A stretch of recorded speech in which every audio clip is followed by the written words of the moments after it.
I think it does speak to how hard it is to talk about suicide and how many of us have a story to share. If by writing I can help just one person, then it's worth it to me. If you or someone you love is struggling with thoughts of suicide, please call 988 to connect with the National Suicide Prevention Lifeline. Help is available. Please ask. This is Daring to Tell, the podcast where writers read their own true stories of personal daring. Then we talk about writing and life. I am your host, Michelle Rado. I never did see nothing like that. I never did dream nothing like that. When I first met Charlotte Maya, we were each in our own little chicklet boxes of a Zoom writing workshop in January of this year. Each person introduced themselves, what they were writing about, what phase of their project they were at.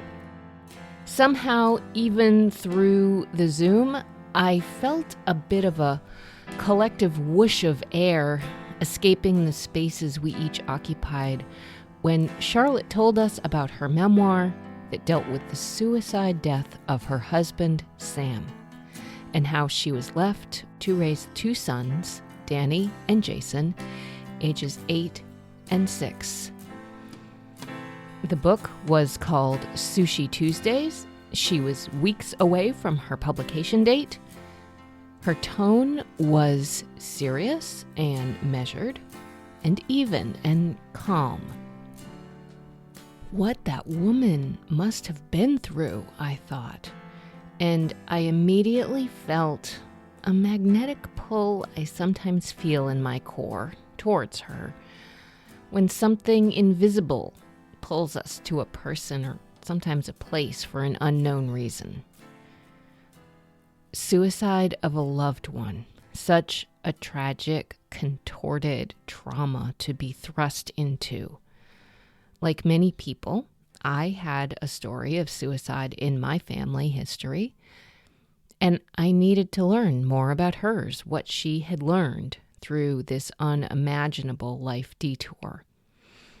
In April, I had her on this podcast, and we talked about her newly released memoir, Sushi Tuesdays, which was what she called her day for self-care. There was a second big surprise for me once I started reading the book, and that was pretty much the topic of our first conversation. I'll put a link to that episode in the show notes. However, when I stopped recording after that conversation and was chatting with her more about writing and publishing her book, I asked her about something I had noticed. She didn't have an audiobook, and she was wonderful reading her own work. So I said, Charlotte, I noticed you don't have an audiobook. Do you have plans for one? Are you planning to read it yourself? Well, that opened a door to a first for each one of us. For her, a debut narration, although she had done much reading aloud. For me, the first professional production of an audiobook, although I had done much audio production in my life, but never a project of this magnitude. So it was a summer where she and I spent many, many hours recording and producing the Sushi Tuesdays audiobook, which I will very proudly say is available right now through Audible. At the culmination of that project, I wanted to have her back for another conversation where we could discuss her book more fully, as well as give a little peek behind the scenes at what it was like for her to narrate her own audiobook. When we spoke again through my Riverside FM virtual recording studio, I greeted her with this. I have to say this is very bittersweet because it's like, Yes. Here we are talking again, and I know. we have spent many, many hours together. Yes. Listening, me listening, you reading, and then you listening to Sushi Yes. Tuesdays. And I want to start with a single word, and then I have so many questions for you, and we'll just Okay. see how it goes. We'll dive in. My first word for you is hope. Hmm. This is such a book of hope. And I think that among many things is what is at the core of the book and of you and of your experience. And so I really want to start with that because I think Okay. it's the most important thing. Hmm. That being said, my follow-up question to that word of hope is talking about suicide Hmm. and naming that. And you've spent a lot of time talking about suicide, not just since Sushi Tuesdays has come out, but for Yeah. a long time before that. And I Hmm. am very curious why you think people don't want to talk about it or even maybe hear about it. Either one of those two. Hmm. Hmm. Oh, yeah, it's a real conversation stopper sometimes. Yeah. But not always. So I feel like suicide is just a really hard word even to say. It's Mhm. hard to understand. It's so painful. It's so contrary to what we understand about our own humanity. I just believe that our entire physiology is wired for self-preservation. Yeah. And so suicide is anathema to that. Right. And I think that's part of why it's so hard to talk about. There is a lot of shame and stigma around suicide. That's another reason why it's so difficult to Mhm. talk about. Yeah. When the police came to my home to let me know that Sam had died by suicide, they said, "We will tell the children that their father died, but you have to tell them how. And we recommend that you tell them the truth because you do not want them to find out from somebody else." And at a time when nothing made sense, that actually made sense. It is the hardest thing I've ever done. The children were 6 and 8, and suicide was not a word on their radar. They had no idea what the word even meant. And to try to understand how the strongest man they knew, as Danny said, did this to himself, it Yeah. just Yeah. didn't make any sense. Right. Right. So the policeman's advice to me to be honest and transparent really guided my journey forward. We can't solve the problem of suicide by not talking about it. Right. And I was terrified. I was afraid that I would be ostracized from my beloved community because of how Sam died. But what I found was actually the opposite. What I found was connection. Certainly, there were some who didn't want to talk about it or hear about it. But I was really surprised at how many people were aching to have this conversation. So many people have experienced the loss of a loved one in this way. Suicide is the 10th leading cause of death in this country. It's the second leading cause of death for two age demographics, 25 to 34 and 10 to 14, Oh god, that's just which is horrifying. unfathomable. Yes. Yeah. Unfathomable, but also why we have to talk about it. The first day I brought the kids to school, Sam died on a Saturday, and I brought the kids to school on Monday. I told them both, do your best, and when you're ready to come home, have your teacher call me. And as I started to walk home by myself, I was afraid to make eye contact with anybody because I just thought, okay, here's where it begins. Nobody's going to want to talk to the widow now. And I was just met with arm upon arm hugs, people saying, "Charlotte, if you need anything, please let me know. I'm praying for you. I'm so sorry." They told me their own stories of suicide Mm. and they held me. Yeah. And that surprised me because I was so afraid of the stigma and the shame and the isolation. It can be so isolating to lose someone to suicide. And Yeah. we are not alone. I think it's something like someone dies by suicide just in this country once every 11 minutes. And so every 11 minutes, we lose someone who matters. And every 11 minutes, all the people who love that person are suffering a devastating loss. This impacts millions and millions of people just in this Right. country. But we Right. don't like to talk about it because it is heartbreaking and it is sad. But I do have hope because, we didn't used to say the C word, cancer, Mm, until Betty Ford was very transparent with her breast cancer diagnosis. And what happens when you start talking about it, not only does it reduce the stigma and shame, but you get research dollars and support and understanding and a fluency. We know now what some of the signs of cancer might be. And what if we were just as fluent in suicidal ideation? Then we would become better at recognizing those signs. exactly. So it matters for everybody. It matters for people who are struggling with depression. It matters for the people who love someone struggling with depression. And it matters Right. for someone who's lost someone they love to suicide, because that person is so much more than their last moments. And the risk of that stigma and shame that reduces someone we love to their very last moments, it's not true and it's not fair. And when we understand suicide as an illness, because it is contrary to how our physiology is wired, how we work, how our Right. bodies and minds work when they are working, when we understand that suicide is an illness, then it becomes easier to have the conversation. And then we can start to find our way forward. Yeah. It's true, and it's so important, and another thing I know I've heard you say before is that talking is the thing that helps. Talking Yes. is the antidote to suicide. Yes, that's So, right. if there's anything we can do, if it were so easy, quote, unquote, and I obviously, am not minimizing this at all. That's why I named my podcast Daring to Tell. It's really really scary to talk about things a lot of Yes. times.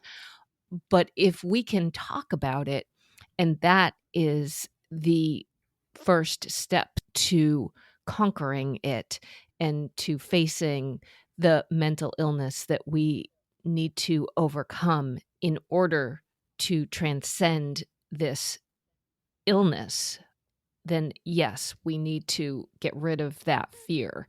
And I think facing fear is one of the biggest themes that I often think about, So, Yes. yeah. Well, that's exactly right, Michelle.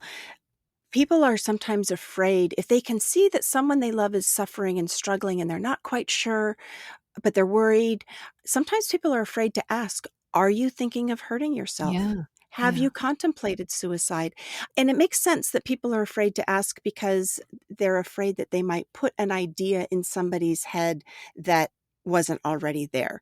But the research shows that's not how it works. By talking about it, you haven't given anyone an idea that they haven't already thought about. What you are Mhm. doing when you say, "Have you thought about hurting yourself? Have you considered suicide?" You are demonstrating that you are a safe person to have that conversation with. And you do not Mhm. have to be the expert. You can Right. go right then and say, "Let's find somebody who can help you." You do not have to Right. know the Right. answers, but if your loved one knows that you are with them in that Mhm. distress, that is a game changer. Yeah. Yeah. This is why I am thrilled to have worked with you on this audiobook and to have read Sushi Tuesdays overall, because it is such an important message and hopefully a step in starting conversations. Yes. And to that end, I did definitely want to talk about the audiobook aspect of this book today. Why did you want to narrate Sushi Tuesdays yourself? Yeah, that's a great question because there's so many really great professional narrators. I do think that memoir is a particular genre that is well suited to the author reading the book himself, herself. Mhm. And I thought I could do a good job. Like a lot of kids, did the theater program when I was in high school and a little bit in Mhm. college. And I thought I could do a nice job. And I really think that with memoir, I love memoirs that are narrated by the author. I Right. just think it adds an intimacy, and you just feel so connected when you hear somebody reading their own memoir. It just feels different to me than with fiction. So I feel like with fiction and a lot of other nonfiction, it's probably better to have a professional narrator read it. But there's Mhm. something about memoir that is so personal that it makes sense for the author to read it. And by the time I had completed the book, I had actually used an editing technique that I learned in a workshop, which is just as horrifying as it sounds. You read your entire manuscript, record it, and then listen to yourself reading it. And it's horrifying for a lot of reasons. One, a lot of people don't like the sound of their own voice. And then you really hear the difference between what you thought you were writing and what Right. you've actually written. It's a very efficient and effective way to edit, Yeah. but it can be a little breathtaking when you have to read what you've actually written. And I had done that twice in the course of writing my book. So by the time I had finished my manuscript and had an agent and she was pitching publishers, I felt like I really could do a good job narrating it myself. Right. I Right. didn't hear my own voice in that way anymore. I was starting to hear it as what would it sound like if I was just reading the book. So I think that was one thing that gave me a little bit of comfort that I might not otherwise have Right. had. Well, it's funny that you say that because I was going to ask you about that very thing. I was watching the interview that your I'll call her your writing coach, but the Yes. group that you were in with Karen Gutman, right? Is Yes. that Mhm. yeah. So, and you had mentioned that about reading it twice. So, I am just more curious to hear about what that was like for you when you first decided to do that, and what phase of the book were you in? Were you in different phases of editing it when you did those 2 different reads? Yes, I had, my first messy draft, as Yeah, they call it, yeah. and to get that draft, that draft nobody has seen, and I think I've lost it probably intentionally. And like a lot of first drafts, it was it was overwritten, it was too long, and I recorded the whole thing from beginning to end and then listened to the whole thing, paragraph by paragraph. So I got to my second draft. From the second draft to the third draft was when Karen Gutman, who's my book coach, I did a personal book coaching program with her, which I highly recommend for people, especially if they are writing their first book. So she helped me get from draft 2 to draft 3, and then draft 3 to 4, I again read the entire thing out loud to myself Yeah. and listened to myself to get it to the next place. By then, it was starting to sound more like a book. And I think because I enjoy reading in all iterations. I love the tactile hard copy paper books. I read ebooks. Sometimes that's just a really easy way, especially if traveling or Mhm. downloading from the library. And I love audiobooks. So I could start to imagine the finish line on my manuscript because it does Mhm. take quite a few drafts, as you know, to get from the first draft to something that is ready to go out into the world. And I Right. could start to hear it. Literally, I could start to hear Yeah. it. Right. And so there's something too about that interplay between the words and the words on the page and the spoken word. Yep. And so that really brings a lot of clarity to which Mm. words might make the most sense. Right, right. So, when you did that, clearly you became comfortable with not only your own voice, because it's true when people first ever sit in front of a microphone and hear their own voice either in the headphones or play it back and listen, we all have that moment of going, "Is that really what I sound?" Other people listen to that from me, Yep. but we get used to it, and you learn what your voice is, and so you did become familiar with reading your own words. So, and I mean, obviously, I could not agree more about the intimacy of hearing a memoirist read her own work. And I have been Mhm. just so passionate about that since since I very first actually started listening to audiobooks at all. It was my introduction into audiobooks where I began trying to seek out writers who had read their own books because I thought, I mean, in a funny way, I suppose, coming from the radio world, you hear people speaking in the first person all the time, and I thought that's the best way to hear something. So I really want to hear authors, and I heard some authors, famous people who did not read their own book, and I was just aghast at the fact that they would have someone else read their own story. So, yeah, so I could not agree more about what gets communicated when one reads their own book. But the Mhm. intimacy of sharing that too, I just didn't know, after we spoke, the first time we spoke on Daring to Tell, I asked you, "Have you thought about record?" So that little nugget of a behind the scenes moment for our listeners now, I was so grateful for because you were like, "Well, as a matter of fact, I was interested in that very thing." So, I guess, the question I'll go to from there is, what was different when we recorded now? So, I think one of the things that made you such a wonderful reader, which does take a lot of work and preparation and skill to read one's own work or read any work, really.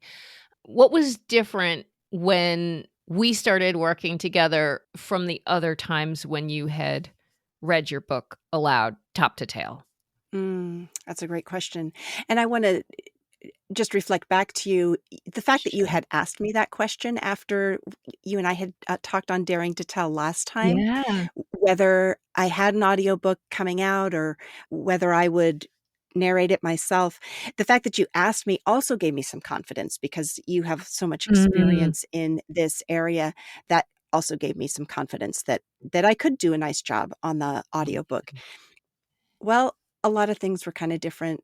Learning the technical aspects, so yep. that was different. Instead of just using, the little iPhone headphones with the microphone, Right. having an actual microphone and putting the pieces together, having it set up on an arm and commandeering a closet and covering it with every blanket and pillow in the house. So some of that, some of those sort of Right, right. logistical pieces, I love to learn and try new things. So all of that is fun for me. And by then I had obviously a completed manuscript, a published book. So I just had to read it, which is harder than it sounds. But at Yeah. least, there was not any ad lib in terms of the words on the page. Right. Although sometimes I would read what I thought I had written and then have to look at it and go, "Oh, wait, that's not exactly what I wrote in the book." It's surprising how often that happens, Yeah. isn't it? Yeah, I did find a couple typos that annoyed me, so, you can't Yeah. win them all. But overall, there's not a lot I would change about it, so that is kind of a gratifying feeling too. There's not a lot I would go back Right, and say, right. I would totally rewrite that," or anything like that, Yeah. so that Yeah, feels yeah, pretty yeah. good. Like, I did the work and all of that editing, it made a difference. Right. Yeah. And so that was fun. But even things like, so I'm figuring out how to do this. And one of the things I'm learning is that you get a better audio quality if the narrator is standing and not sitting. So Mhm. I did stand to record, but it gets exhausting after an hour, Yeah. 2 hours. We didn't usually record more than 2 hours at a time. Right. But even after an hour needing to stretch, and whenever we finished our sessions or recording sessions, I went straight to the kitchen. I was so hungry. Right, right. I know. And well, and these are the things that I find interesting too, because starting with the technical part, that was something that I knew, but you and I had to figure out bi-coastally because you're on the West Coast and I am on the East Coast. So that was another challenge of what we were doing. Mhm. But I was fairly confident in figuring out, like what microphone should we try and get for you and helping you set up your closet. And I will also say that you were going to town, like doing all this research, finding out about, oh, I'm going to wear quiet clothing. You learned Who about knew? quiet clothing. Who knew that clothes could be so noisy, but they sure can be. And so, yeah, from like setting up a studio, I used to be able to come into a soundproof, state of the art studio with a NABIT engineer sitting behind the board who would set up the microphones, figure out which mic was the best for the person who was coming in, sit there. And all I had to do, I say in quotes, was show up and listen and say, let's try that again, or do a different take, or maybe say it like this, or whatever it was. And the beauty of all the things that are available to us now is that we can do this, you in your closet and me sitting at my desk, and come up with something that sounds maybe not exactly the same, but pretty darn close. Mhm. Yeah. So that was terrifying and thrilling. And so I like to hear your end of it too. And you mentioned wanting to learn. That was also very gratifying for me to be able to say, here's why we're doing this, or here's how we're going to do it. And I think that to hear on your end too, I mean, I have not really been the person in front of a microphone until only recently when I started doing this podcast. Mm. So the stamina that's involved is exactly right. I mean, it's hard to think about what it's like to stand because you have better breath control, and where you are in front of your microphone makes a big difference. So we were quite meticulous about making sure you're in the same spot every Mhm. time, and that matching is a huge thing. So I don't know, as we went through this together, all these analogies popped up for me all the time that I would share with you about, it's like a high wire act because there's no other sound, there's not other production material Mhm. that you can use to mask anything. It's just you, your voice, and your story for Yeah. 11 hours and 39 minutes or something, approximately that long, which we didn't find out until the very end. So I would love to hear you describe your preparation because you'd put a lot into Mhm. preparing for each session. And so what was that Yeah, like? I did, and to answer a question you alluded to earlier, one of the differences between when I just recorded it for myself and listened for editing purposes and when I was recording with you on the other side is I could get some immediate feedback on how the reading was, how the emotion was, how the speed or pacing was, whether as I read it, it really landed for you. Mhm. And that is very different than when it's just me in my own head, Yeah, even yeah. if I'm aided by, earphones or whatever. Yeah. But you certainly, when you would listen back to yourself from doing that, you had a feeling about the emotion or what you were saying, right? Yes, because I knew what I wanted to convey, Yeah. and so being able to get that feedback, and I knew I had done that, obviously, by then the book was published. I knew I had done that on the page, but Mhm. still there's something about the audio version being able to convey that same emotion, or maybe even more so with audio, because then it's words and sound. Mm. But yeah, I stopped eating dairy. That was one thing I did. And Overall? overall, Wow. yeah, Now while we wait. were recording. Wow. Mhm. That's a huge sacrifice.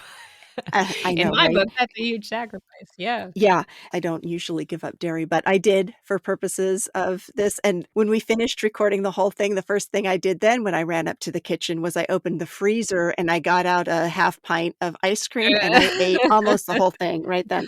Nice. Good reward, good reward. Yep. So I would take about an hour, and I would do some simple yoga stretches, maybe a couple down dogs, and stretch a little bit. I would meditate for at least 10 minutes, sometimes longer. I would drink a cup of licorice tea or something vocal cord friendly. Right. I would do some vocal exercises, Mhm. some just like scales, and then some of the exercises you and I practiced. It's Mhm. amazing how once you turn that mic on, you see that little red light glowing, Oh, all of the yep. sudden, it feels like I can't articulate and I trip over the words. It's like a I weird know. it's a weird it's a It weird is a thing, that little weird red light. yes. Oh, that little red light, I know. They could write a book about the little red light, I think, yeah. Yes, I think so too. So those were the things I would do. It took me usually about an hour. I would dress in my quiet clothes, which meant no Mhm. jewelry, short sleeve t-shirt, and yoga pants are the quiet clothes. And so that was comfortable and nice. Yeah. That particular closet happens to be in the coldest room in the house. So that was good too, because by the time I was standing for an hour or 2 hours with the light on inside the closet, it was no longer the coldest room in the Right. house. It's Um, surprising, isn't it? It's like it is you surprising. stand there for so long and you're talking and you go and I wasn't even the one talking. I would leave my room and I would say, "Wow, it's really it's really hot in here," and it is not a hot room either, so Yeah, between the equipment and the yeah. effort, there's just a lot of energy happening, Yeah. which is a good thing. Yes, and the thing is, I mean, I so love that I mean, we did talk about a few little vocal exercises and warm-ups and techniques to get your breath support going and to relax your face and all those kind of things. I was really impressed with just your whole ritual that you put into place because it's a physical and an emotional undertaking and there's a lot of obviously the full gamut of emotion in this book and it was a beautiful wonderful thing to be on the receiving end of that with you so it really it just came off so well and so I think that you done good. Well, thank you. As I say often, life is a team sport, and I am so Yeah, grateful that we were a team on this. And yeah, I am very excited about the audio coming out. I am very proud of the work we've done.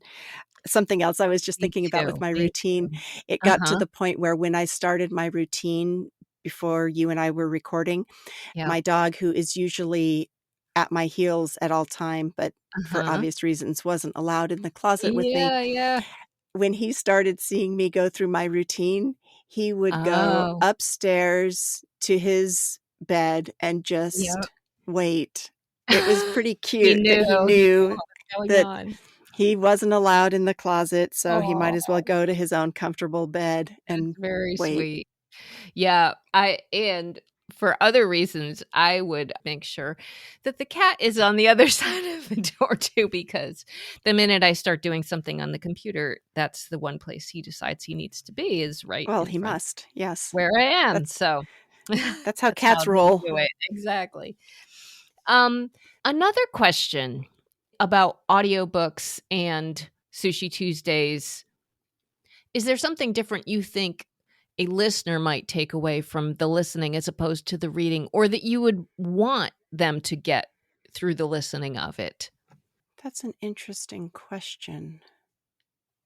I think my answer is that it depends on how a reader likes to consume their stories. Mhm. And I feel like the experience is a little bit different, but both intimate, both vulnerable and honest and transparent. And I would hope that either way people, and I know a lot of people like to do both, to read the book Yeah, and to listen to the audio because they are different experiences. right. I think either way, honestly, I hope that people will feel hope and also feel that they can share their own stories because I really, Mm, there's so many stories. This is just mine. And I am optimistic that more people will start to share their stories yeah, because it's important for all of us to hear. yeah. So, however people like to consume their story, However I'm they like in. to consume. Mhm. Yeah, exactly.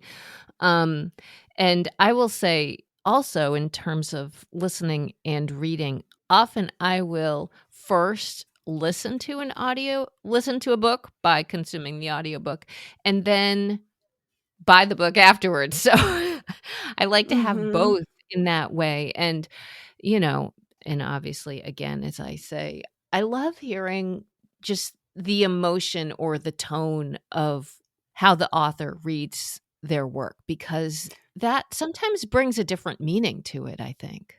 I think so too, and I do think that is unique to the audio version, Yeah. that you really can hear what the author, narrator was experiencing, thinking, meaning in that moment. Yeah. It's a different nuance. Mhm. And to that end, I'm thinking maybe what I'll do is play a couple of my favorite moments. Great. I wanted to share a few because when I read your book, I sometimes think, "Oh, I wonder what that would sound like." And so the first one I'm gonna play is fairly early in the book. I will introduce it briefly by saying it contains a greeting that Sam, your husband, and Zach, his brother cousin, used to have with each other on the phone. I don't know if you wanna set it up a little more. No, they just had a special way of greeting each other, so I always knew when Sam was talking to Zach 'cause Zach was the only person with whom Sam used that particular introduction. So, I was very curious because it's written in the book, but I go, "Oh, I wonder what it sounds like." So here Mhm. is what that sounded like. He was also a lawyer, bright, insightful, and big-hearted. Zach wanted to save the world, or at least our corner of the world, or at least his own family, and his definition of family was expansive. I could tell immediately when Sam was on the phone with Zach from the prolonged hey that they used to greet each other. It made me smile their silly call and response, hey, hey, hey, each progressively lower. So, I have a follow-up question to the haze, Okay. Charlotte. Would would Sam do all 3 or would they do, like, back and forth? Mm. "Hey, hey, hey." Would it be like Sam, Zach, It Sam? Yes, it is back and forth, and in fact, Zach and I, that's how he and I greet each other now. I'll say, Yeah. "Hey," and he'll go, "Hey," and I'll go, "Hey," and, I can't get my voice as low as Zach does, so he usually, wins, but Yeah. there's more back and forth than just the 3. I see, okay, that I see, now I have learned something by Mhm, by listening to what that greeting sounded like. So that was the one we just listened to is a little jaunty. This one is much more serious, and in the very, mm, very early the first night when you were measuring the time after Sam's death, basically in hours, and just mhm. that absolute disbelief as you were trying to kind of grapple with what had just happened in your life. But this, I just think, is a beautiful portion of the book. So I will play this. The minute hand taunted me with its measured waltz around the face of the clock. It danced infuriatingly forward, despite my desire to will it backwards toward morning. The last time I saw him, a chance to change my future, to change his, to give the children back the father they had lost. I pleaded with the divine and bargained with the clock. Go back, go back, go back. I just so feel that when when I listen to you and the disbelief and the denial and of that early time, and just so I don't know, Charlotte, I have so struggled with adjectives when I think about this book, and that's one reason I actually think that the voice itself is the description of it. Does that make sense? I think you might know what I mean. Yeah, it is hard to articulate those emotions in those moments. And there's just more conveyed when you have the words plus the voice. Yeah. So that was an early moment that I think is something that people do relate to when you've gone through something that you're just still incredulous over. Yeah. The next one I wanted to play is from weeks into you continuing on with your life, and with one of the Janes, which if people are not familiar with the book, do you want to explain the Janes? Yeah, the Janes, I have so many people, as I said, connect and want to help. It surprised me.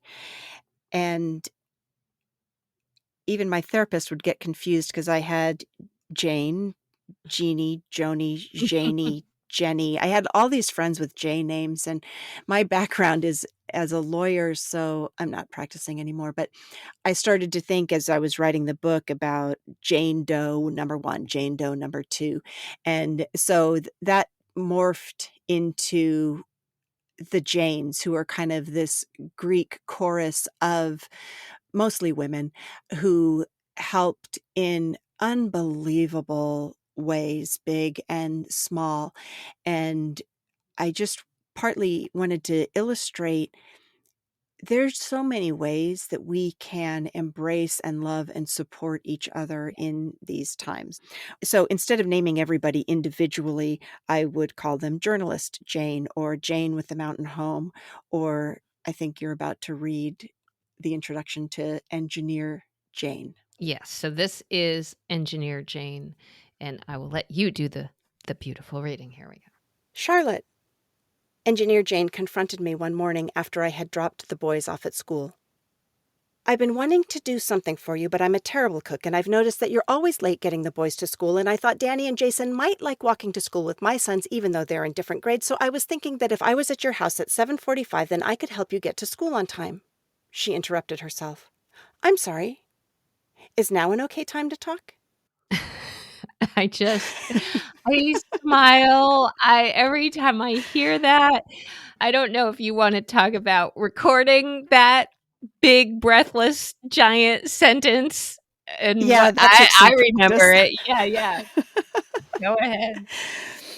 I just want to preface by saying everyone loves Engineer Jane. I get more comments about Engineer Jane than any other single Jane. And I think it's because Engineer Jane told me herself that she had no social skills and she couldn't cook, but she wanted to do something. And I think that's a feeling that we all resonate with.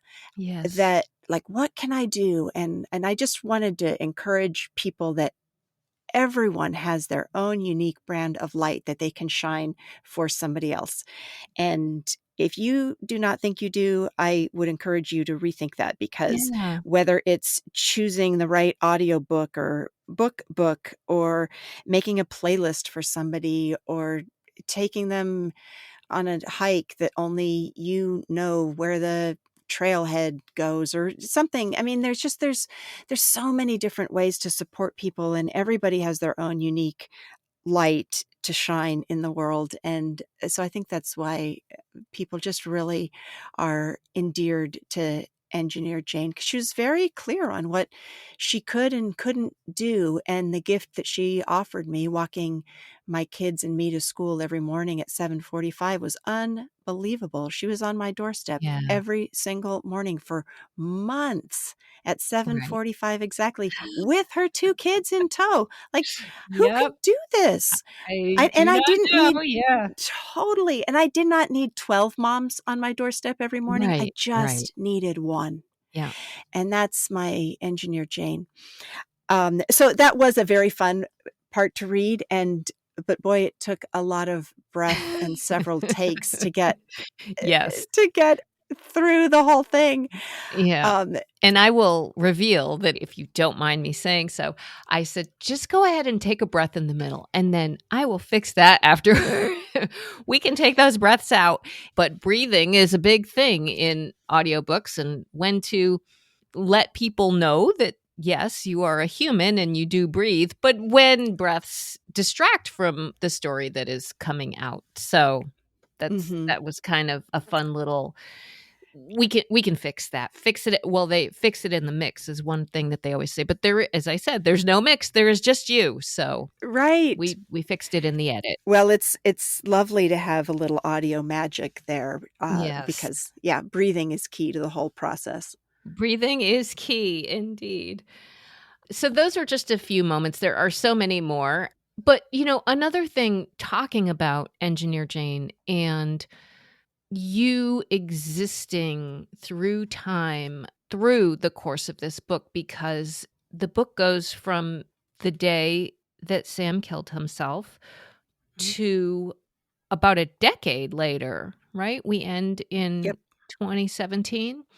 that's right. And one of the things I didn't get a chance to say to you the first time around after reading the book is that one of the things I absolutely loved the most about this book is your clear attentiveness to who you were and what you needed and what you were experiencing at every iteration of this experience of I hate to say recovery because it's recovering. It's the course of moving your life forward at each stage. And I don't want to go through all of them, but that's something that is really pivotal to me to say, Mhm.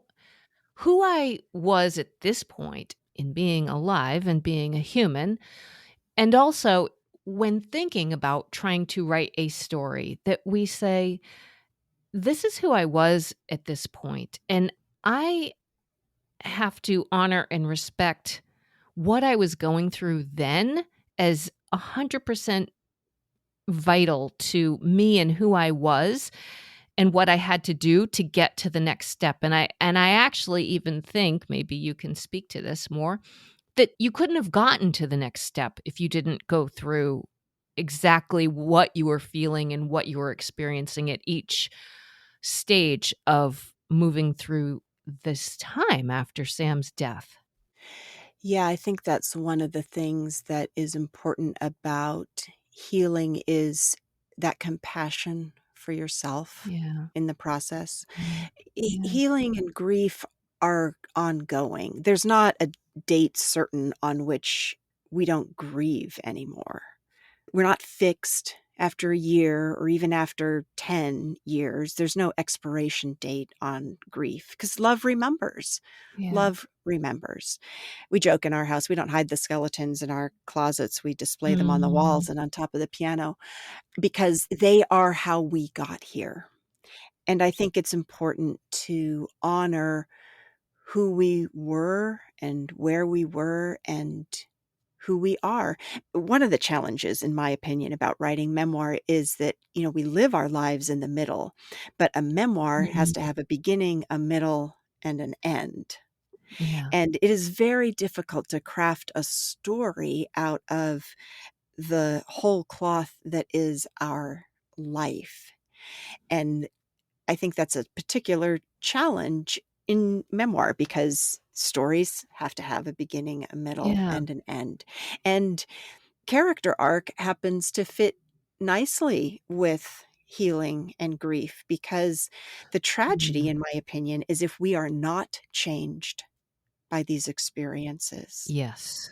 how we respond, how we grow from these experiences is an important part of the healing. Not that we wish grief on anybody, but the truth is that life is heartbreaking. So when we grow and change in response to something that has happened to us, that can be the evidence of healing, hopefully, right? Sometimes people get stuck. I didn't want to be stuck.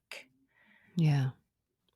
That seems very clear to me that was a big part of the hope, I think, to go back to that word, Mm-hmm. that you didn't want to be stuck. And so you worked really hard to figure out what you needed next. And Mm-hmm.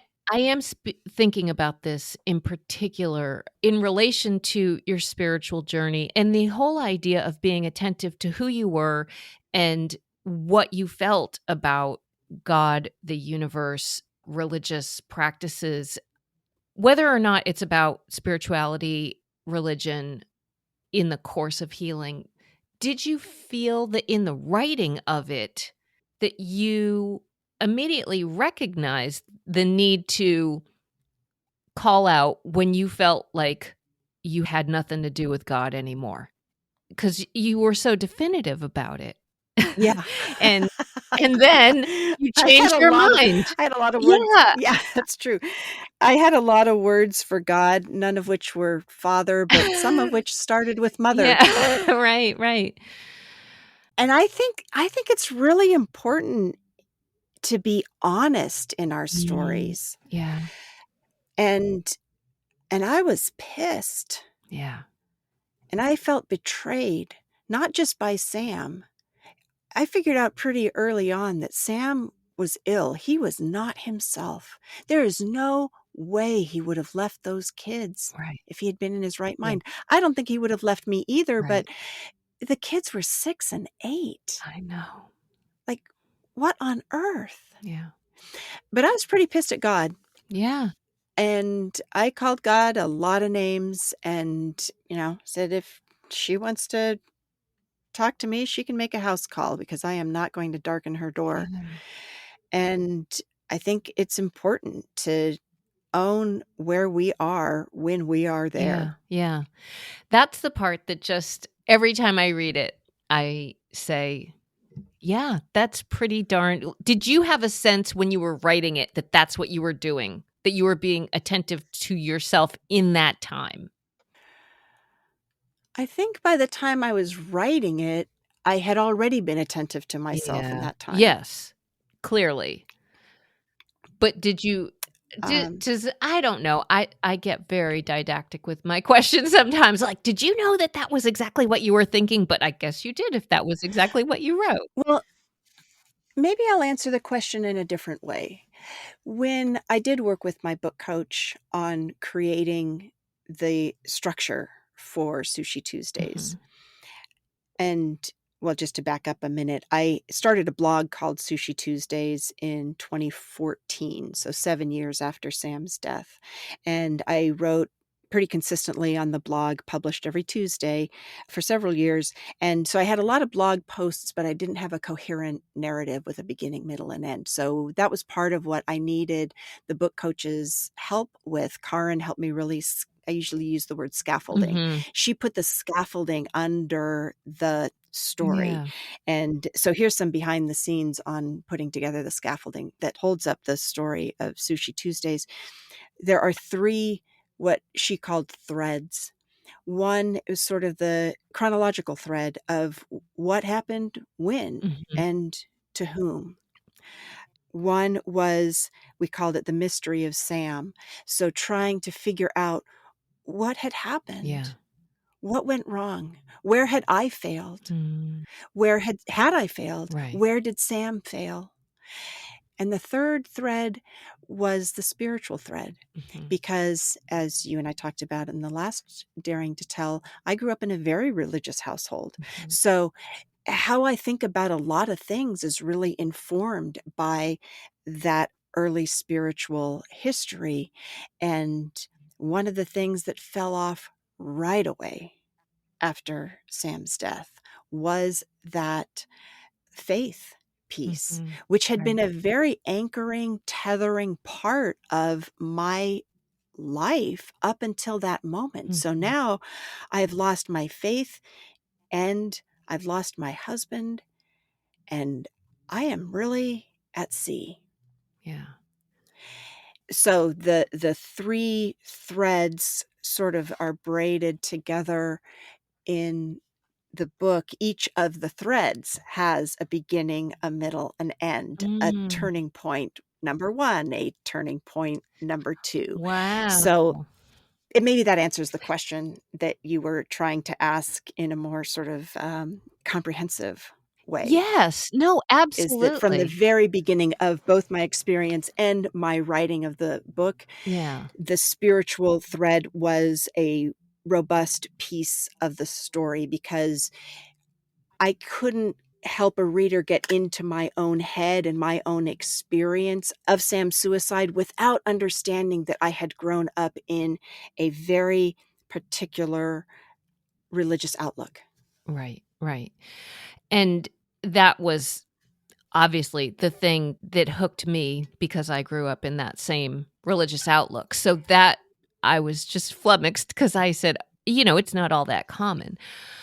Mhm. But that is, I love hearing about the scaffolding, because now that you say that to me, I say, oh, yes, of course. Well, that's very clear.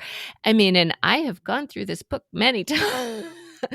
Many Yeah, so times, when you read it the but next time or listen when to I it, listen now to it you'll hear it. I know, and I was Yes. thinking about this book also to the eye and ear and mind of studying a book when we are in the process of writing a book, because I do Mm. hope that this podcast is helpful for people who are also trying to write their story. I mean, that's kind of another one of my intentions with creating it.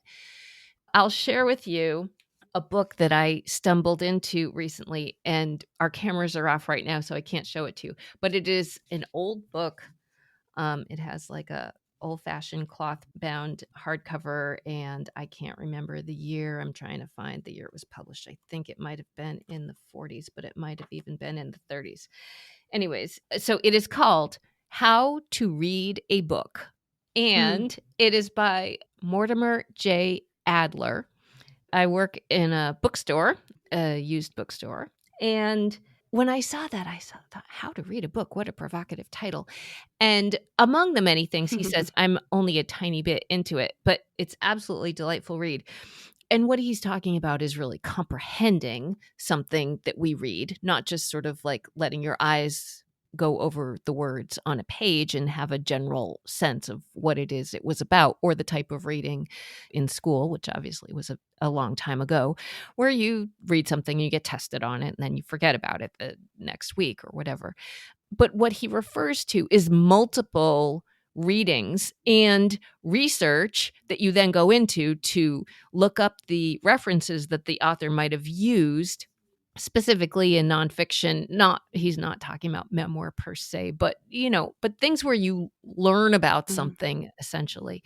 So I just thought this was delightful, because if there's any book that I know like anything, it's this one. It's this one. I don't think I've read any Yes. book so much as I have read and listened repeatedly to Sushi Tuesdays. And so I felt like, okay, I feel like I get a lot of what she's doing, but clearly I have not even gotten so far as to get your 3 strands of the scaffolding, which makes a lot of sense in hindsight. So that's kind of fun to hear. But yeah, I think all of that does speak to, again, your attentiveness and respect and gentleness and compassion for yourself and your children as you are going through this journey to be unstuck and to have it with hope. So Mm. another thing I would love to have you explain to me, Okay. for anyone who is curious to hear this book, is your dedication at the very, very beginning. Can you tell me about that? For my one. Yes. So I mentioned I started a blog called Sushi Tuesdays, not realizing I always imagined Sushi Tuesdays as it is on the cover of the book, sushi with Tuesdays underneath. But in URL form, there is one of what I call Uncle Jose's colorful words right in the middle of Yes. Sushi Tuesdays, which is perfect. It's poetic. If I had known ahead of time, I probably would have edited it out and chosen a different title. But once I had hit publish and it was out there. It's kind of poetic because Sushi Tuesdays is about dealing with the mess of life in a very real way. So when I first started publishing my blog, I thought, if by sharing my story I can help just one person, then it's worth it. It makes a difference in one person's life, then it's worth it. So with a fair amount of anxiety, I hit publish on the first blog post. And I think I want to say it was within 24 hours. It might have been 36, but it was almost right away. I got an email from a friend of a friend whose twin brother had died by suicide. And she said, "Thank you so much for sharing your story because you are giving me hope." Yeah. And she was my one. Yeah. And I think it does speak to how hard it is to talk about suicide and how many of us have a story to share. Yeah. And we might not get rid of suicide altogether, but we can certainly do better. And we can absolutely reduce the isolation. Yes. And that has always been so important to me. So I always felt like if by writing I can help just one person, then it's worth it to me. And so I dedicated the book to that one person. Yeah. Yeah. And of course, now there's more than one, but I always just had one person in mind when I was writing, Yeah. just one. Well, I love that so much. And I didn't see that or get to that till almost the very end. I think it's at the end of your acknowledgments. I think Mhm. where you explain who that one is. And I will say, because I don't know, because I'm me, when I read that dedication to my one, I was trying to think, oh, I wonder who that is. And I was thinking of it in this very specific way. Cause again, I just get so drilled down, like I need to know exactly what she means by this. And I thought, oh, well, how exclusive? Like it's for someone and we don't know, and I'm not sure who it is. And so they know who they are. And I was like a little grumpy about it. As I can sometimes Oh tend my to get gosh. I know. And so when I got to the end and I saw that, and then, we've talked and I learned about your blog and the goal, the intention to reach that one person. And it is the opposite of that, is the absolutely the most inclusive thing that anyone could imagine. I just want to make sure no one ever thought that same thing that I did. But I mean, that is one of the other things about this book that I love, is your absolute beautiful inclusivity about everything. You are always about breaking down boundaries and sharing and opening bounty for all. And there's not a limitation on that. And so that's another beautiful thing about the dedication, about the book. I don't know. I feel like one of those Chris Farley interviews that he did on Saturday Night Live when he talked to Paul McCartney. Is that really true? Like, how did you do that, Charlotte? Why was that? Like that just seems to me another core part of you, this inclusivity. Well, I'm so humbled by that. Thank you. Yeah, absolutely. And I feel like I wrote it for you. And for anyone who's listening, I wrote it for you too. Yeah. I feel like you wrote it for me. I mean, can I say that? I felt like, oh, I know exactly. I mean, I I have not lost a husband to suicide, but to quote you back to you yet again, there is really only one story, and they are all different. Yeah. You helped me feel my story within yours, and that is the Mm. connection that I think is one of the greatest things we can do, honestly, as humans and certainly as writers. I mean, that's what Yeah, That's what writing is about. I think it's about connecting with someone else. that is absolutely what it is. It's quite a remarkable thing to be able to connect with somebody in that way. And so the writer in me is just thrilled whenever I can connect with a reader. I mean, it's never not thrilling for somebody to be able to pick up Sushi Tuesdays and have that feeling of, "Oh my gosh, she wrote this for me," because I Yeah. did. Yeah. Yeah. It's just, I mean, it is such a huge heart that you have that you share.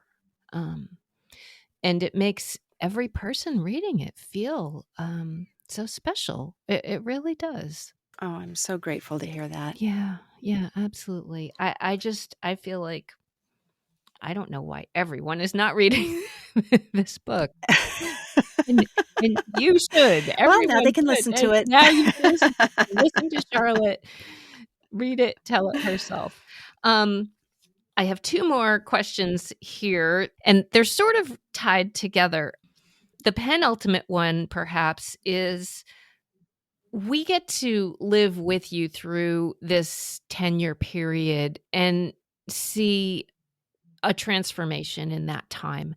And I'm just wondering, this is probably unfair to ask for anyone who hasn't read the book, but what's the story after 2017? How has the story Mm. continued to live for you as here we are today in August of 2023 having this conversation? Oh, wow. That is such an interesting question. Well, I am now the shortest one in the house, so that's a thing. I have 4 kids. The Uh-huh. They are 5'11", 6'2", 6'3", and 6'3", and at 5'9", I am now the little one. So time is definitely, marching. They have all now graduated from college. 2 of them are married, and we have a granddaughter. And Oh, so life is continuing, and there is love and there is joy. I wish I could tell you that none of the kids um, suffered anymore from the loss of a mhm. parent, but that's just not how it goes. I wish I could tell you that. I don't wish I could tell you that Tim and I don't still feel sad, because the Yeah. the thing about love is that it continues. And so we do still hold on to our loved ones, and some days we're sad, and some days it takes our breath away. It's not as heavy as it used to be. And I think that's the story now. Is it's easier most days to carry the loss because we're stronger and we're better at it. But some days are crushing. I mean, our youngest, Jason, just graduated from college, which is thrilling and wonderful, but Sam wasn't there. Yeah. And that still sucks. Yeah. It still hurts, and it makes us sad and mad and all the feelings all over again. But then also, when so spoiler alert for Yeah. people who didn't figure it out yet, I accidentally fell in love again, and Tim and I got married, and we blended our families. And our oldest, Gregory, he had just turned 18 when Tim and I got married. And I remember at Tim's and my wedding leaning to Gregory and saying, "I will never try to replace your mother, but I hope that someday we'll have something of our own." Yeah. And fast forward to October 2022, and Gregory got married. And he called me, I'm going to cry again. He called me and asked me to choose a song for the mother son dance Oh my at his wedding. wow. I know, it's pretty remarkable. And so it is work. It is Yeah. work to blend a family. Yeah. But that's all families, Yes. right? When Yes. you live in community, you will step on each other's toes. Yeah. That is just the fact. Right. And so, how do we find our way back together when we have danced on each other's toes? And Mm. that's what we're doing. So, that story is still continuing. That having been said, I don't think my next book will be a memoir. I think I'd like to try fiction next. And, Yeah. that probably means someone else will narrate it, but we'll see. We'll get there. I know you have someone in mind for that too. because I know you've told me who your favorite narrator is. Do you want to share who your favorite narrator is? Well, I love Julia Whalen. I could listen to anything she reads. That having been said, Ann Patchett's new book, Meryl Streep narrates, and, Oh, you know, wow. Yeah. I love Meryl Streep too. So, Yeah.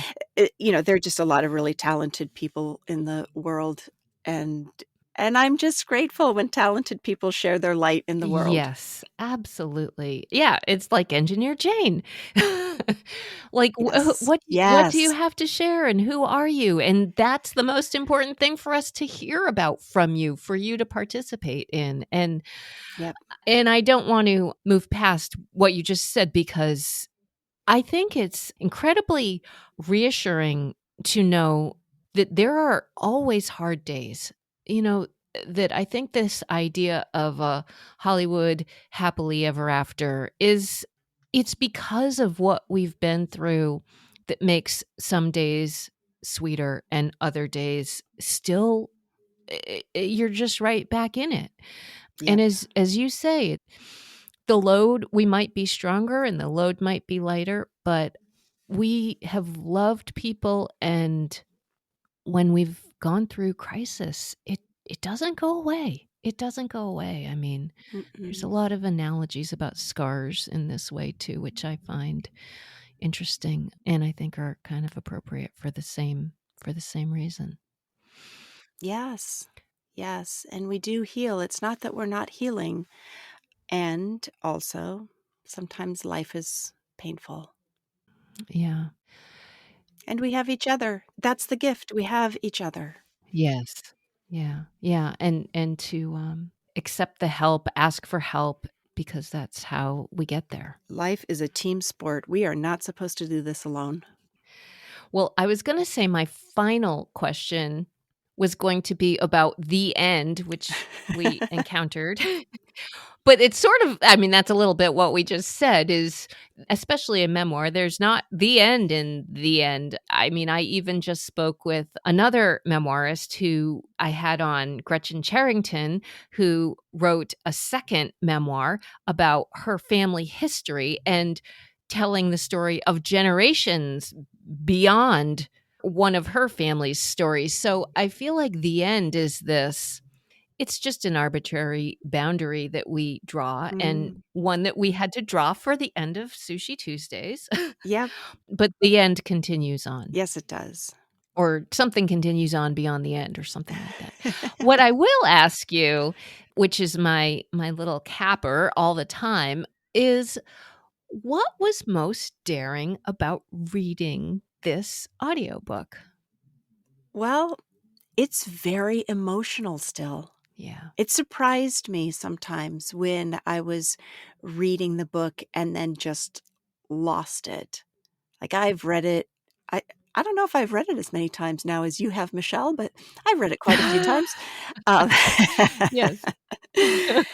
but it surprised me, some of those places, like reading Sam's suicide note, and it's not very long, Yeah.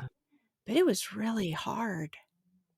And there are moments that are still just really full of emotion, and Yeah. I don't think that's a bad thing.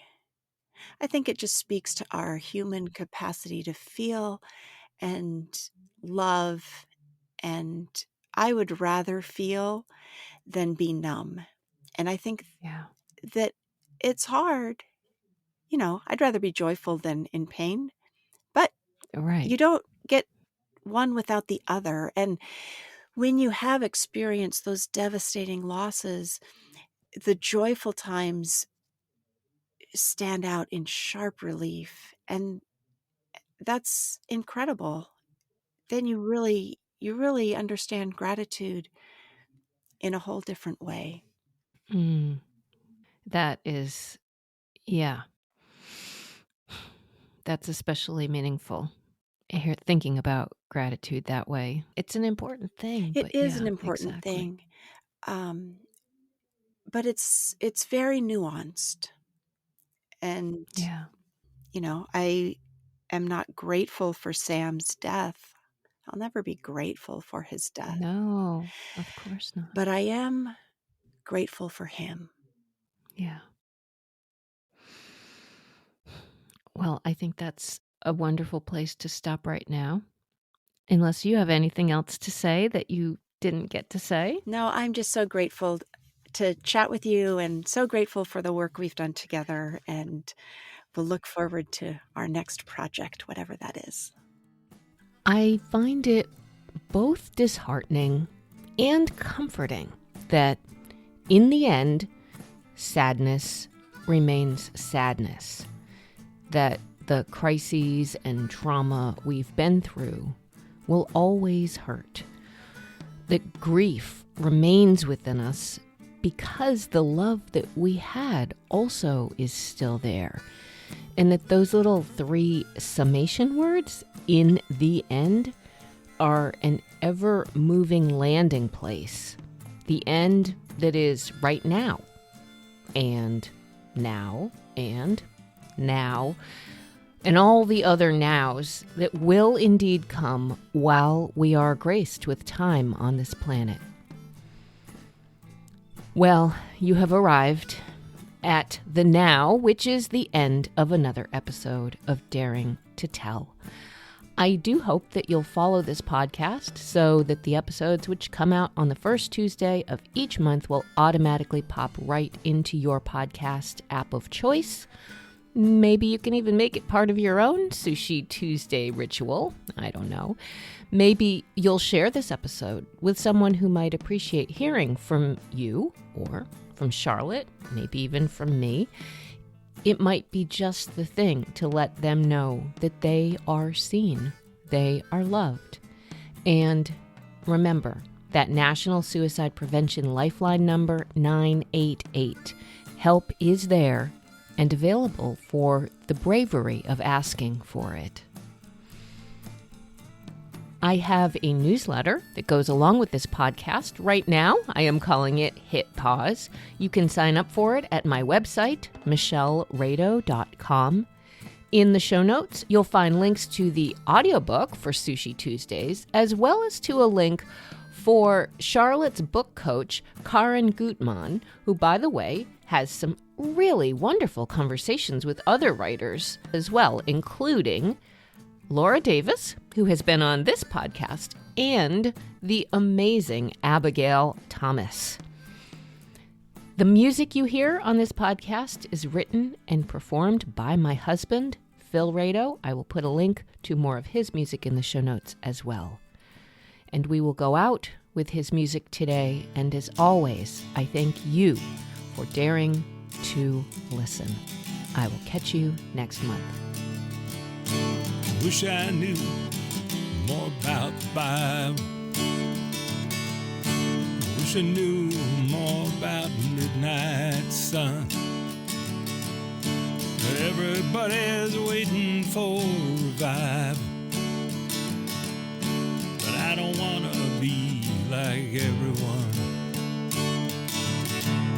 I wish the moon was a little bit bigger in the sky. Wish the stars would shine a little brighter too. Man was sleeping in a box on the sidewalk. Mother and child, they looked the other way. Everybody hopes for survival. But how the hell did he ever get this way?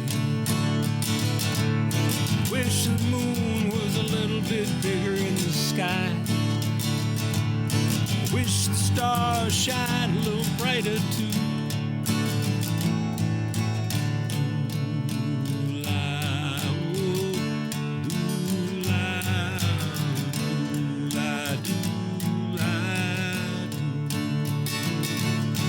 Wish the moon was a little bit bigger in the sky. And I wish the stars shine a little brighter too. I think about that story in the Bible. The story of the dreamer and the favorite son. Everybody has a worthy rival. like everyone. Wish the moon was a little bit bigger in the sky. Wish the stars shine a little brighter too. Ooh, la, doo, la, la, doo, la, doo, la, doo, la, doo, la, doo, la, doo.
So